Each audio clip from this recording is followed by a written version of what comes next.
Capítulo 16. Morte de Abraão. Gênesis 25. Abraão morreu pouco depois do casamento de Isaque.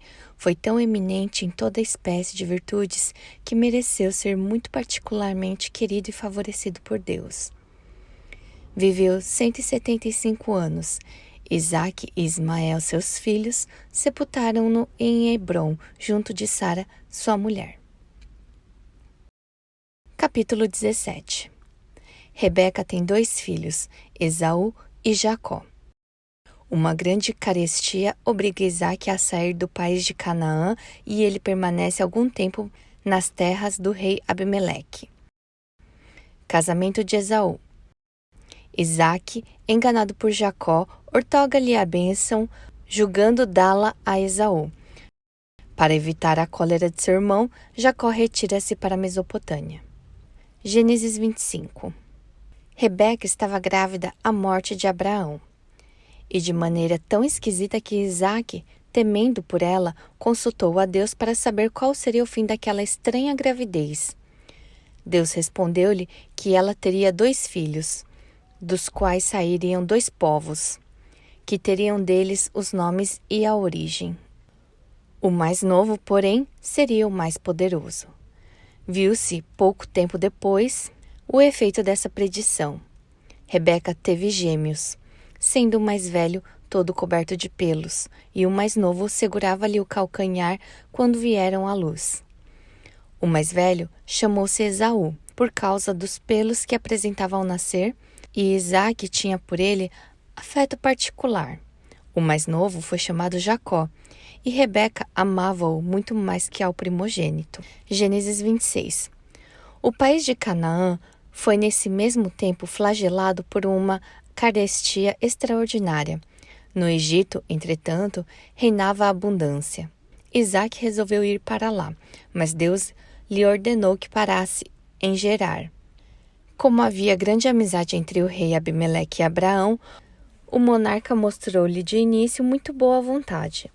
Mas quando viu que Deus o favorecia em todas as coisas, começou a sentir inveja e obrigou-o a se retirar.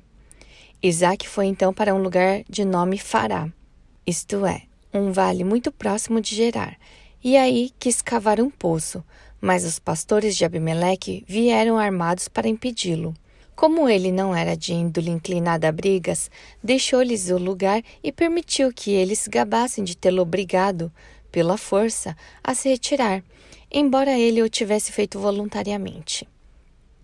Começou em seguida a cavar outro poço, e outros pastores também impediram que ele o terminasse.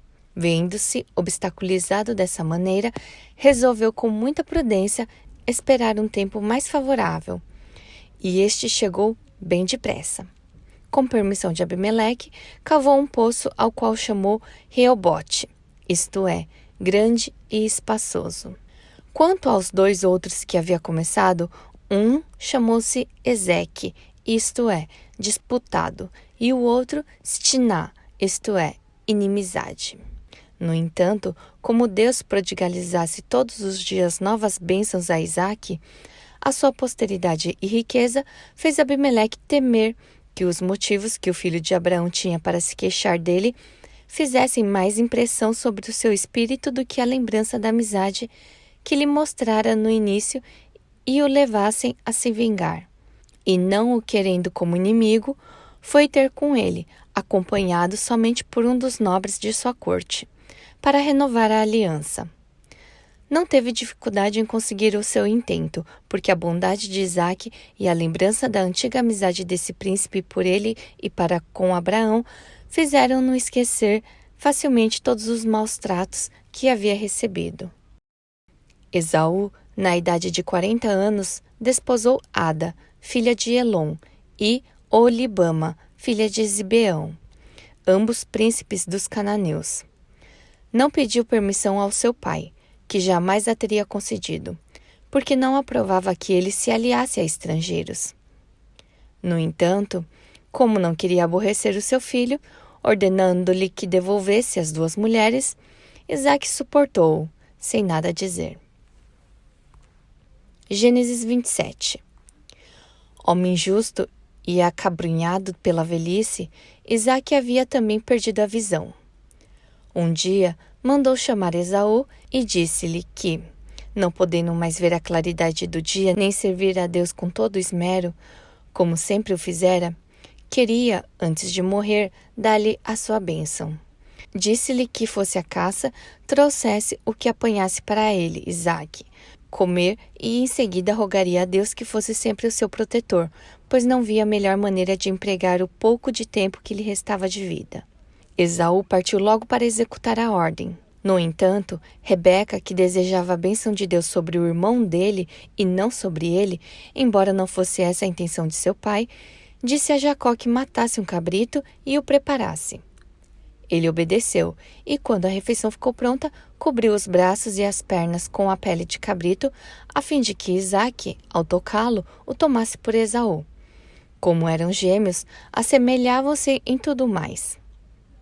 Apresentou-lhe em seguida o prato que havia preparado, mas não o fez sem o temor de que ele descobrisse o engano e lhe aplicasse uma maldição em lugar da bênção.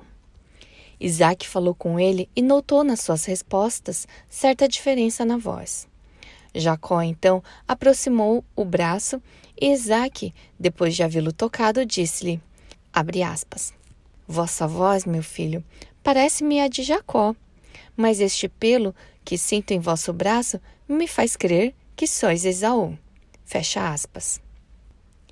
E assim, não tendo mais dúvida alguma, comeu e fez depois a sua oração, deste modo, abre aspas, Deus eterno, do qual todas as criaturas recebem o ser, cumulaste o meu Pai de benefícios, devo-vos tudo o que tenho e prometestes tornar a minha posteridade mais feliz ainda. Confirmai, Senhor, com os fatos, a verdade de vossas palavras e não desprezeis a fraqueza em que me encontro, pois ela me faz ter ainda mais necessidade da vossa assistência. Sede, por favor, o protetor deste filho que vos ofereço. Preservai-o de todos os perigos, fazei-o passar uma vida tranquila, derramai sobre ele a mancheias os bens de que sois possuidor. Tornai-o temível aos seus inimigos e fazei com que os seus amigos o amem e honrem. Fecha aspas. Apenas Isaque havia terminado essa oração, aparece Esaú, em favor do qual julgava tê-la feito, voltando da caça. Reconheceu então o seu erro e confessou-o, sem se perturbar. Esaú rogou-lhe que fizesse por ele ao menos a mesma oração que havia feito por seu irmão. Isaque respondeu-lhe que não o podia, porque fizera em favor de Jacó tudo o que dependia dele. Esaú, abatido pela dor de ver-se enganado, não pôde reter as lágrimas. O pai ficou tão comovido que lhe deu outra bênção, dizendo que ele e seus descendentes seriam peritos na caça, na ciência da guerra e em todas as ações em que se exige força e coragem, mas seriam, entretanto, inferiores a Jacó e sua posteridade. Rebeca, para salvar Jacó do perigo que o ressentimento do irmão a fazia temer, persuadiu Isaque a mandá-lo à Mesopotâmia para casar-se com uma mulher de sua raça. Esaú, que havia percebido o descontentamento de seu pai por causa da aliança com os cananeus, desposou Basemate, filha de Ismael, e amou-a mais do que a qualquer outra de suas esposas.